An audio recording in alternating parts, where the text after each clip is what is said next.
So let me ask you this, Nehemia. Is the Bible chronological? So, no. Is it topical? Not necessarily. So the famous example is Numbers chapter 9 gives a date of when it takes place, and it's before Numbers chapter 1.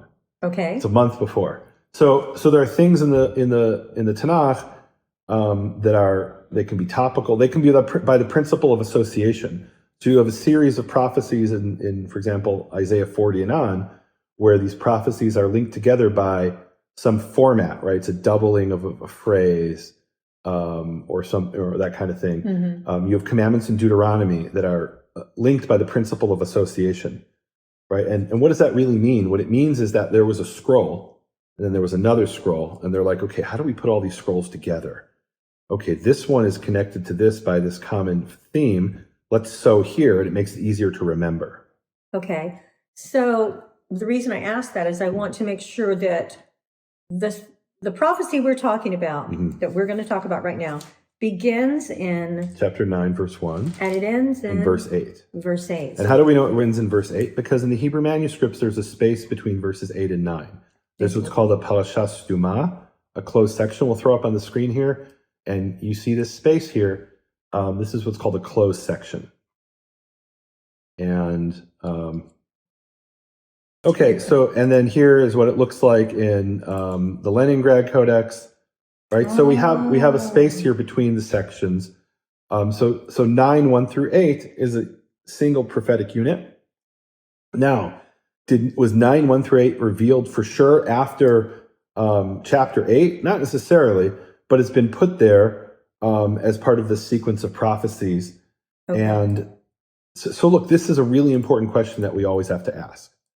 And this is about prophecies in general. So there's 3 possibilities about how we look at these prophecies. Okay. And this is in general.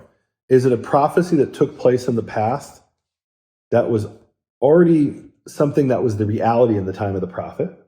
That's a possibility. For instance? So for instance, Jeremiah will say, surrender to the Babylonians. God's given you over into their hands. Okay. Right? So he's telling you now, surrender over to the Babylonians. They've surrounded the city. You're not getting out. I guess there's a little bit of a future thing there, right? But really it's about something in that time. There's also prophecies, second category is prophecies that are about the future for the prophet, but not for us. For us, it's in the past. Okay. And then there's prophecies that are about the future, both for the prophet and for us, that haven't been fulfilled yet. So an example of the second category that's for the future for the prophet is there's a prophet in the book of 1 Kings that comes and says, one day there'll be a descendant of David named King Yoshiyahu, King Josiah, who will do certain things. Right. And then hundreds of years later, 300 years later, that comes to pass.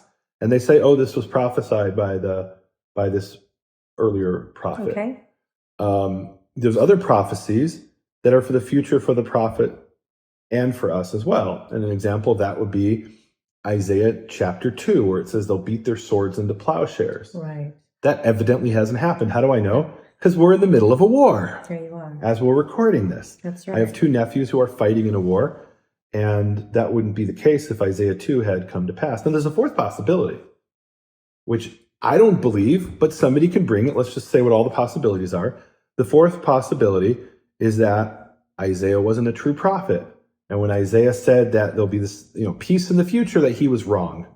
I don't accept that. Right. I believe in the book of Isaiah. I believe in the entire Tanakh. But I know there are people out there who would say, oh yeah, Isaiah thought that's what would happen. Okay, right. I don't agree with that. But these are the possibilities. And that's an important possibility to think about, because sometimes we look at these prophecies, we're like, what on earth is going on here? This can't be what it's saying. It doesn't make sense.